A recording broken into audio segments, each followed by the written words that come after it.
The Drop. So The Drop is the brand new... Who's in this film? Brendan Sklenar? Megan Fye?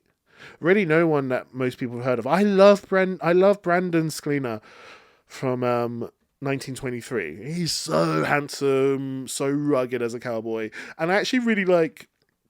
is it Megan Fahey from season 2 of White Lotus? So great two central casts. So what's this film about? A widowed mother's first date in years takes a terrifying turn when she's bombarded with anonymous, threatening messages on her phone during their upscale dinner, leaving her questioning if her charming date is behind the harassment.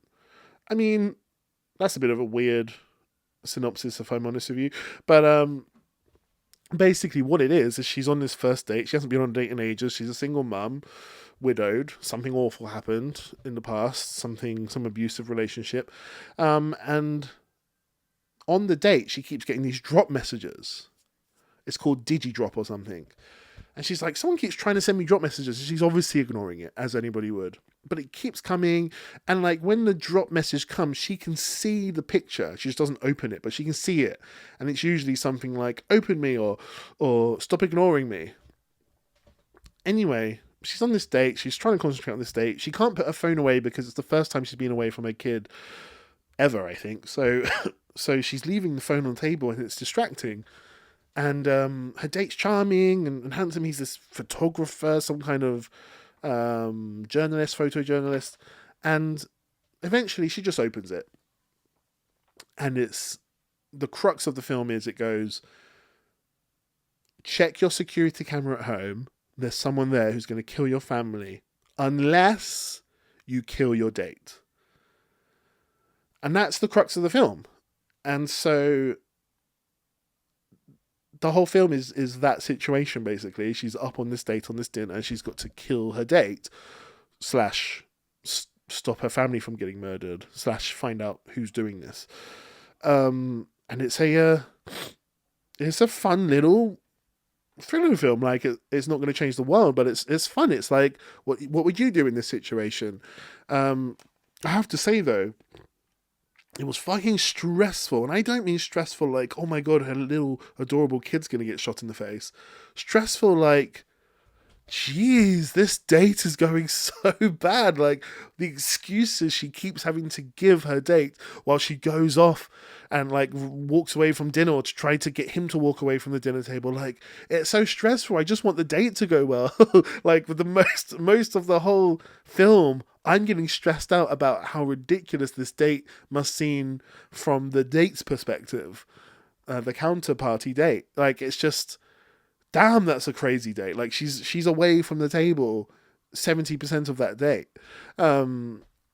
Which is just, really stressful. Every single time she's got to come up with an excuse, move tables, move back, talk to the waiter, try to get some message across somehow without the villain seeing. Obviously the very first mistake and the very first, I guess, plot hole, in my opinion, is her opening the first message that she gets dropped. Like, it's happened to me once or twice where a random eye drop, whatever it's called, will come to my phone, and I obviously will not open it, and no one will if it's just random. But I would keep thinking, like, from the villain's perspective, like, what if this lady, like every other person, just was like, nah, and put her phone in her bag, and that's the end. End of the whole plan, this huge plan, which, is very important to the villain, that this date dies, like this man, this very handsome man gets killed. It's like, that seems to be extremely important. A lot hinges on her not being like every other human and just being like, nope, not going to open that and put it in her bag and forget about the phone. Like, she might not look at her phone until she gets back home later. That's crazy. So that would be the end of the villain's plan. The end, like film over. Phone put away, film over. And so yeah, that was one plot hole. But It is what it is, artistic license. I will say I went with my friend who falls asleep so often in movies, and she said, "Nah, this film was okay. Just annoying, but okay." And I was like, "Well, you didn't fall asleep," which to me is like a barometer of how good a film can be. So she stayed awake the whole film. She falls asleep even in like we saw Wicked at the cinema. Wicked, that incredible musical film full of belting musical numbers. She slept throughout 50% of that film, yet she was awake throughout 100% of this film, The Drop. So to me, that's a ringing endorsement. This film has to at least be somewhat good if she managed to do that. So that's a good recommendation for you.